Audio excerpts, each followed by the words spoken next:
They came on their boats from the various communities that make up Gbaramatu Kingdom. Not even the patchy and muddy ground could deter them. Even this nursing mother would not stay out of this protest to draw attention to the plight of their kingdom. Ironically, the ground they chose to carry out the protest is a site for a power project. The government plans to channel gas from the kingdom to independent power plants thousands of miles away as part of plans to improve power supply in the country. But the very community where the gas is being sourced has no electricity supply and safe drinking water. The women simply can't understand why. We get oil, we know they get water, and we don't get light, and now we they produce the oil. We don't suffer, the suffer don't tire us. As minor as this incident may seem, it paints a clearer picture of the irony that the Niger Delta region has become. And nowhere is this irony clearly demonstrated than Gbaramatu Kingdom.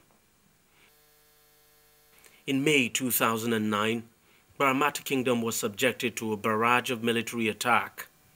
This was at the height of the crisis between the country's military and militants in the region who took up arms to demand development for the region.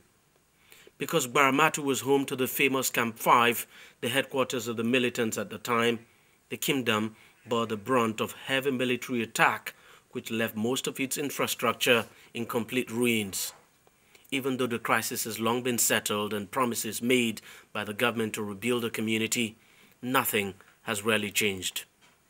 It's offshore. Despite the fact that the kingdom is host to over 200 oil flow stations and just a stone's throw away from Chevron's largest oil facility in the country, it still lacks basic infrastructure. Egwa flow station produces more than 10,000 barrels per day. Over 10,000 barrels per day.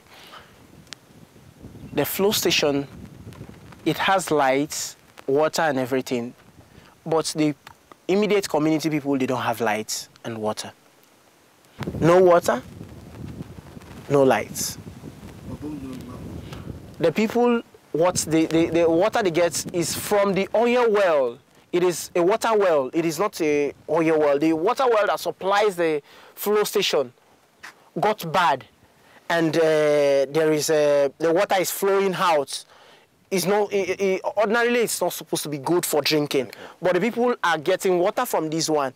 Once they don't get water from this one, is either they take the salt water and boil it and drink. It is this contradiction that is driving these women to come out of their homes to make what is clearly a legitimate demand. A demand that on the face of it appears basic and ordinary, but one which the government has inexplicably failed to meet. The light and the water. The light and the water. We don't want generator. We don't want generator. We don't get money to buy oil to light generator or turbine. As everyone they go on day and night, that's all we serve won't be. I beg all of you, let's go back home and give the federal government, I'm a federal government worker, let's give them time. All your problems will be channeled to them, and let's see what will happen. They listened to the senior military officer and returned home. But deep down in their hearts, they know they'll be back soon. And so for Gbaramatu, the struggle continues. But whether victory is certain is very difficult to tell. Gbaramatu, Channels Television News.